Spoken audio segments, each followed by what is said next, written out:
G'day guys, I wanted to take a look at Encarta 95 since I haven't really used it since primary school back in the day. The problem is, it doesn't run on modern Windows. I didn't really want to dig out an old Windows 95 laptop from storage just to play with Encarta, so I figured today we would take a look at a great ready-to-run Windows 95 VirtualBox image instead. We will once again be using our trusty Windows 10 Chromebook. To get started, we will need to download and install a few things. Firstly, we'll go and get VirtualBox.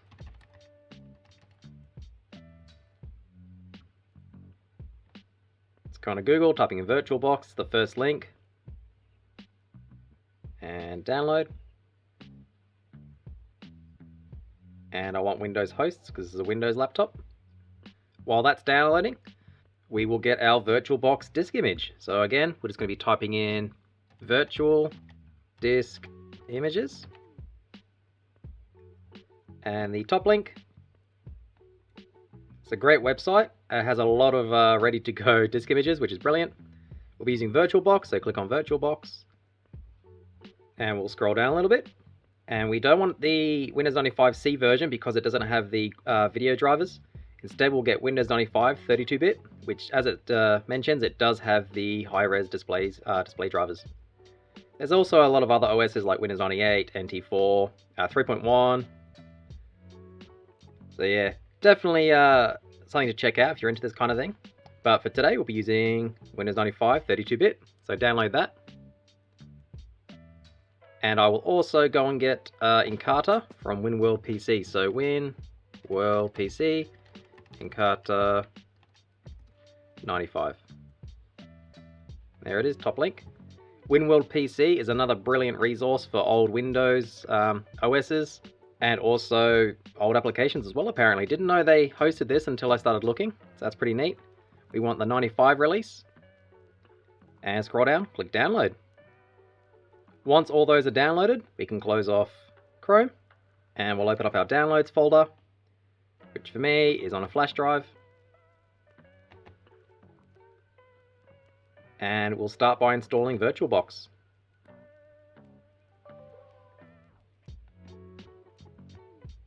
So nice and easy, we'll just go next. I don't want Python support, so I will remove that feature. Everything else I'll keep. Go next again. Go yes, it just says it's going to reset the NIC, so that's fine. Keep everything standard, next, and install. That's finished. We do want to start it, so just click finish. Now it may look scary, but don't worry. It's very easy to set up. We'll just go basic mode. We want to go new. I'll call it Win95, and once I do that, it does detect that I want Windows 95, which is pretty handy.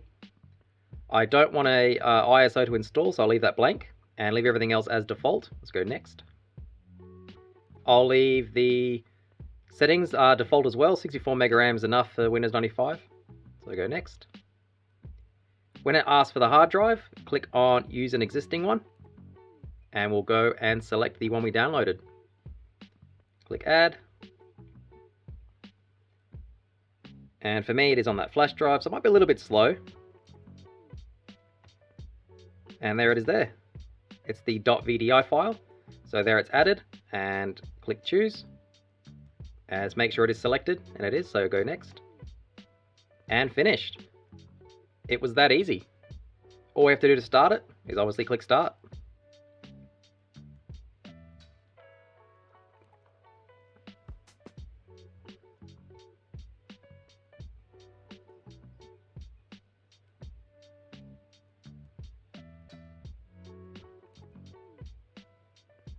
If you click the little blue information icon, it'll hide the information window.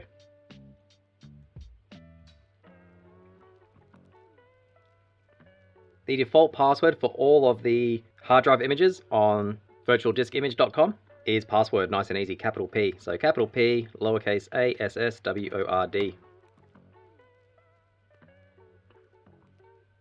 We'll just click next. This pop-up just mentions that it's going to capture the mouse, and to release it, just press the right control, which is the default key. Go next. Next. And it's done. We can go full screen, but before I do that, I do want to release the mouse, so right control, and there's my host mouse. I do want to go to devices, optical drives, and choose a disk image. Go add.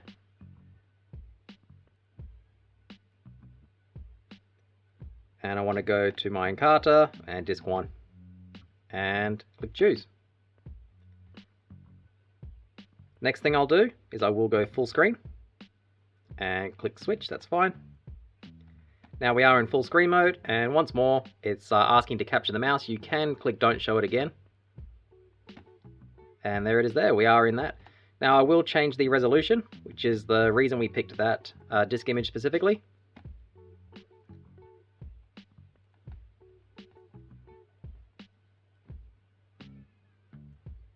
Now this laptop is 1366 by 768, so I can't go full screen because Windows 95 doesn't support that resolution, but 1024 by 768 should be close enough. It did ask if I wanted to select the monitor. I clicked yes, but I don't want to select a monitor, so leave it as default. There we go. Perfect, now let's install Encarta. Let's go to my computer, open, and set up. Okay. It does need a name. It's called SJSL, that's fine. Okay. Leave it as default C drive, that's fine. I will do slower execution, which just means the fast execution, it copies the entire contents of the CD over to the hard drive, uses more space, and slower, it runs it from the CD, but either way it's going to be about the same speed since it is both running from my flash drive, so I'll just do slower. And okay. Continue. Whoops. Shouldn't have pressed that. It's fine. Under multimedia. Continue.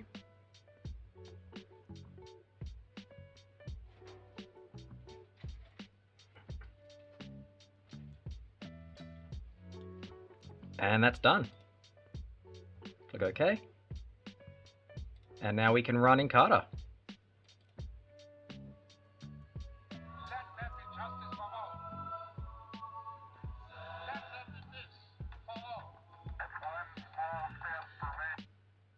If you didn't know, this is basically what we used before Wikipedia, but after book encyclopedias, hardcover encyclopedias. So back in the day, there was hardcover encyclopedias. There were usually about 24, 25, 26 books in total. They were very heavy, very big. They took up an entire bookshelf, and that's where you get all your information from.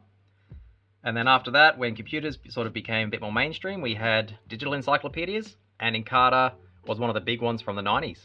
If we can go full screen. Alright, so I think we'll try and search for something. So we'll go find, and we'll type in, obviously YouTube didn't exist back in the 90s. We'll type in computer, and we'll take a look. So it's very similar to Wikipedia. Scroll wheel doesn't work in Encarta, unfortunately. The up and down arrows do. There's images on the top left. Pretty neat, it's got little blurbs about it. If you were growing up in the 90s, this is what you would have used to do your school projects.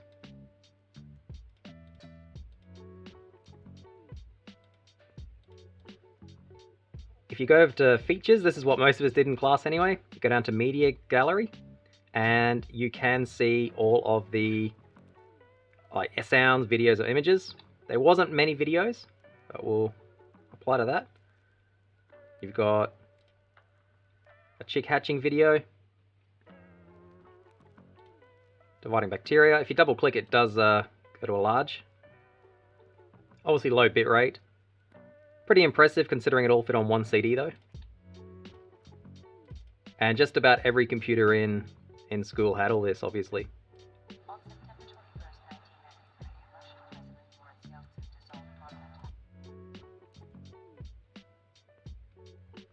But if you didn't know, there was one thing that pretty much everyone went to straight away, which was Mind Maze.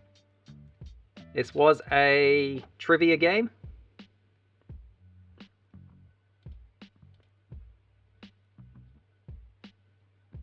There we go. So we'll just go tourist. and enter the castle. So you can pick which topics you want to study, I guess.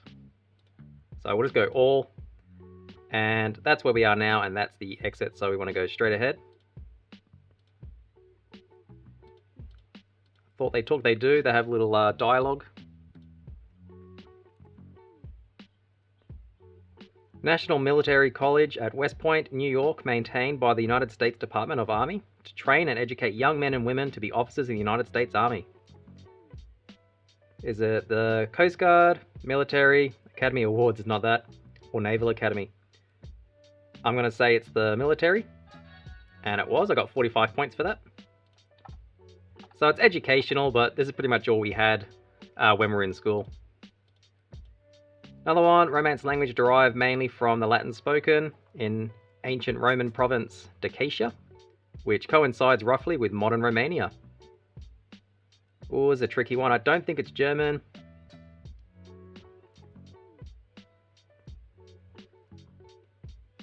Don't think it's Romanian. Maybe Sanskrit? It was not Sanskrit. Polish? No. It didn't tell us the answer, which is a bit of a shame. Something used making astronomical observations, an observatory, nice and easy.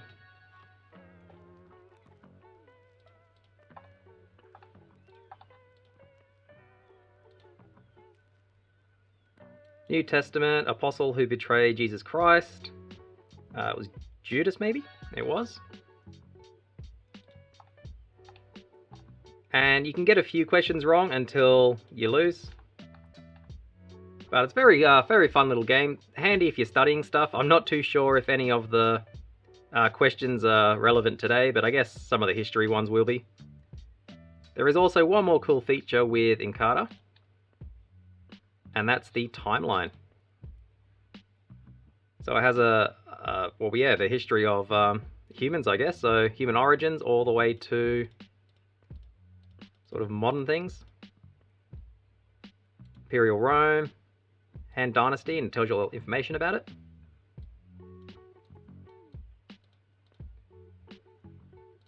Pretty cool little program, especially for the 90s.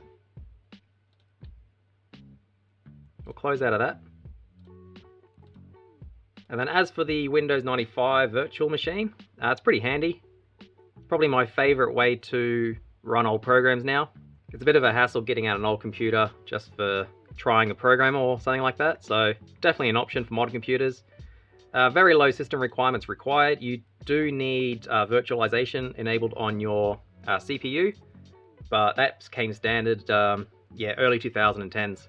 So pretty much any computer made in the last 14-15 years should be good to go with VirtualBox. I think that'll do it for today. If you have any questions or anything else you want me to try on here, let me know down below. Otherwise, thanks for watching.